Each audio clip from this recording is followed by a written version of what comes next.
Welcome to the 5-8 video on graphing absolute value functions. Our objective: I can graph and translate the graph of an absolute value function. Before we do anything else, we need to define what the absolute value function is. And so, an absolute value function is a V-shaped graph that opens up or down. This is a parent function of the absolute value family of functions that are all based off the original graph of y equals absolute value of x. We'll look at that in 1 second. Translations, generally, these are true for when we translate the absolute value function or just any type of function or thing in the coordinate plane, is a graph shift of horizontal, vertical, or both. And that's primarily what we're going to focus on. Because we're not changing anything about the graph or the item except for its location in the coordinate plane, it doesn't change its size or shape, but only its position.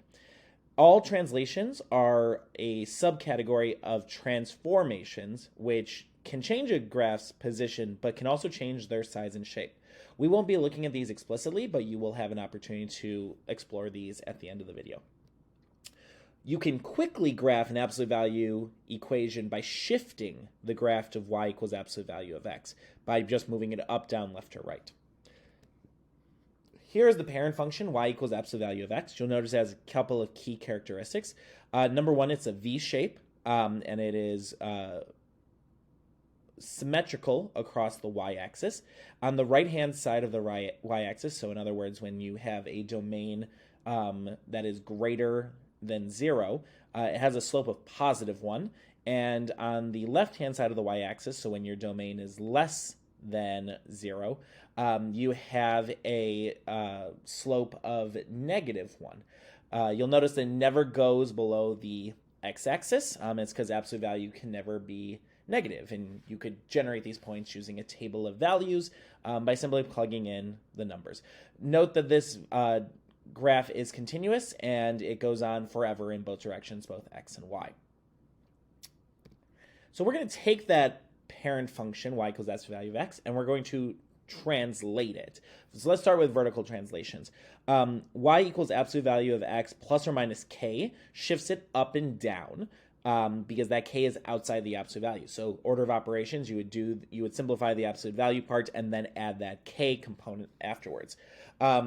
If k is positive, so if you add k, you're shifting it up k units. And if k is negative, so you minus k, you shift it down k units. So it's just a vertical translation. So if we were to graph y equals absolute value of x plus 3, it's very quick and very easy to graph this. You're going to start off with your absolute value of x parent function. So that's 0, 0 vertex, slope of +1 on the right, slope of -1 on the left. And we're just going to shift it up 3 units because k is plus 3. And then it's the exact same graph, just moved up 3 units. So now you have still positive slope of 1 to the right, slope of -1 to the left. It's just everything has moved up 3 units. If you were to graph y equals absolute value of x minus 5, same idea. You're going to start off with your parent function, y equals absolute value of x, and then k is minus 5, so we're going to shift everything down 5 units. So you'll note that there are these 3 red arrows that are shifting down points, but this is actually happening at every single point. Every single point. There's an infinite amount of these red arrows that are shifting it down k units. And so we have this produced. Everything is the exact same graph, just shifted down 5 units. We can also do horizontal translations. These are a little bit trickier. They are in the form y equals absolute value of x plus or minus h, but that plus or minus h is inside the absolute value.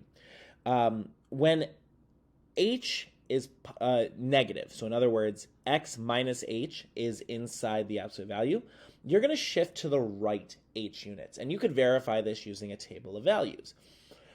If h is positive, so x plus h is inside the absolute value, you're going to shift to the left h units. And so let's say you had something like y equals absolute value of x minus 4. We're going to start off with our absolute value, and because h is minus 4, that tells us we need to go to the right 4 units. This is counterintuitive because on the k, if it was positive, we'd go up. So it feels like if h was positive, we should go to the right. But if h is positive, we go to the left. And so we have to do the opposite for minus 4. We have to go to the right 4 units. And so we're going to go to the right 4 units. Again, it's just a shift. Still positive slope of 1 to the right of that kind of end of the bottom of the V, and slope of -1 to the left. If you were to graph y equals absolute value of x plus 2, again, this is where kids make a lot of mistakes. That plus 2 makes us want to go to the right 2 units, but because it's inside the absolute value, we're going to go to the left 2 units. So we're going to take that absolute value function, shift everything to the left 2 units, and then we have our new function. We don't have to be doing just horizontal or vertical translations. We can also do these in tandem. We can do horizontal and vertical translations simultaneously. Because we're not changing the shape or the size of the parent function, it's relatively easy to describe these by simply just determining the location of the vertex. Your vertex is that bottom of the V, that's that point where you have that symmetry between the left hand and the right hand side. So if we were to graph y equals absolute value of x minus 2 and then plus 4, we would take our absolute value function.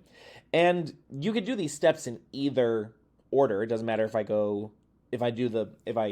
move it the horizontal shift with that minus 2 first, or that vertical shift with that plus 4 first, you'll get the same thing. For the sake of argument, let's go ahead and shift to the right 2 units first. We can just work our way left to right. So we're going to go to the right 2 units because h is minus 2 and it's inside, so we go to the right. And then plus 4, our k is plus 4, which means we go up 4 units. And it's just a copy and paste of our absolute value parent function at that point.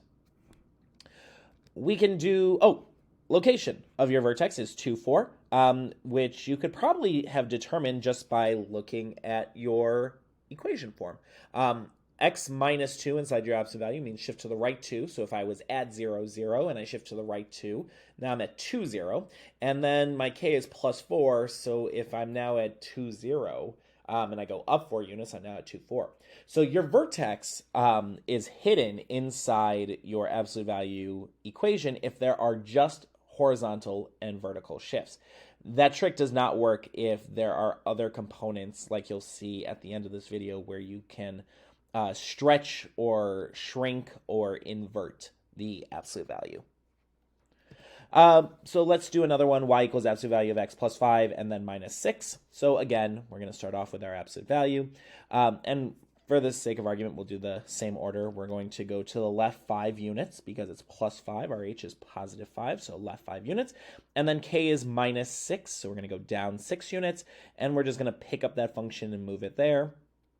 And you'll get something that looks like that.